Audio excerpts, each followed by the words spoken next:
So in every expression, there is you who is expressive or depressive. Expressive is when you actually speak up or scream up or cry out, doesn't matter. And depressive, if you go, it's fine, no problem, it's all good. How are you? Fine. So find all those moments in your life when you're expressive in a way you don't want to be expressive. And just for now, let them go. And again, open to a possibility. There is different ways to express yourself, which we're going to address today. And then remember all those moments when you're depressive. I really want to talk, and I really want to tell you what I think, but why bother? You're not going to hear it anyway. Therefore, I'm going to shut up, and you're not going to know, and you will never know, and that's okay with me. Anybody recognizes me? Some of you are matrix energetics, and there are rules to it. But if you let go of all the rules, and you allow yourself to be the ruler of that whole matrix of your life, then you will discover that there are many possibilities beyond being in that lower vibrational state. So those things that we lock ourselves in are usually common triangles. And triangle is a very stable geometry. So there is always a trinity. If you look into every religion, and if you even look into how you handle your everyday activity, you will find trinities. You start with something, you have to move, and then you arrive there. Here is your trinity. So trinity creates a very strong geometry. It's very hard to break. So in matrix energetics, we like to ask open-ended questions. What if? But lots of people go, what if this horrible thing will happen? And I need to protect myself and my children, I have to do this, this, and the other thing. And that what if really takes you from that place, instead of going forward with whatever goals, passions, energize, journey, do whatever you want to do in life, instead of going straight, you go here and you lock yourself, and now instead of being on a straight journey, you go, but blah, blah, blah, blah, blah, blah, blah, blah. I need to go. I need to go. Blah, blah, blah, blah, blah. And that creates a vicious circle or a stable triangle.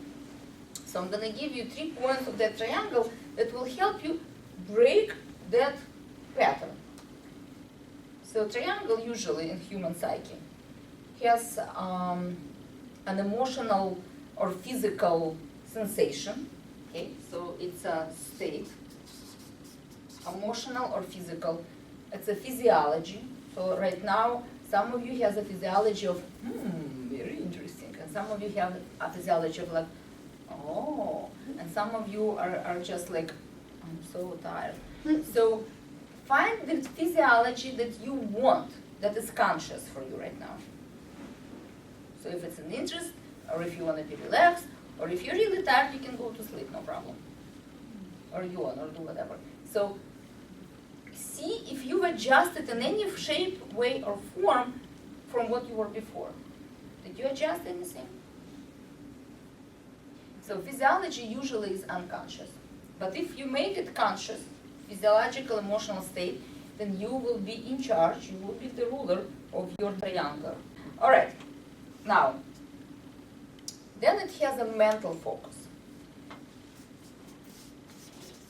Mental focus is different from being in the physiology, because anybody knows that your brain has a life of its own? Yes? Maybe somebody integrated already or aligned. I'm not there yet. One day. Maybe next lifetime. But the brain has its own life.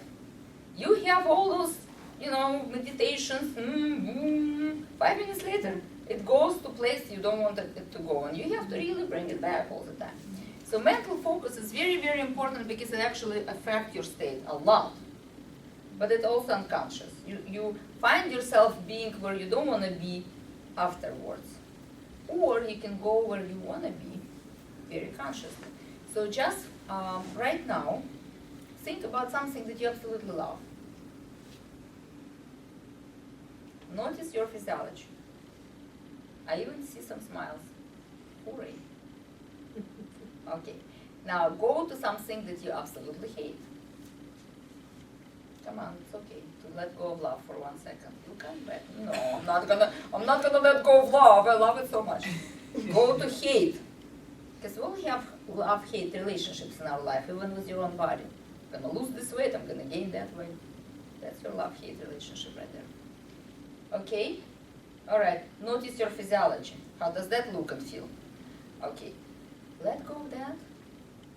Go to something you absolutely love. So how long does it take to go from depression to expression? From, oh, that is so horrible, to, again. How long? 1 second? 1.5 seconds? Half a second, okay. So it's a choice. But that choice comes from where? Mental focus. And then you have the language. Words. Okay, what happens with words? Do you speak your words? Or you speak somebody else's words? Tell me. What do you think about it? Both. I think we think in words and we also... Right, but whose words do you think in? Well, it all depends because if somebody means a lot to you, you take in everything they say and you start thinking... And what who they means tell a lot to you? People that we love. And people who we love are?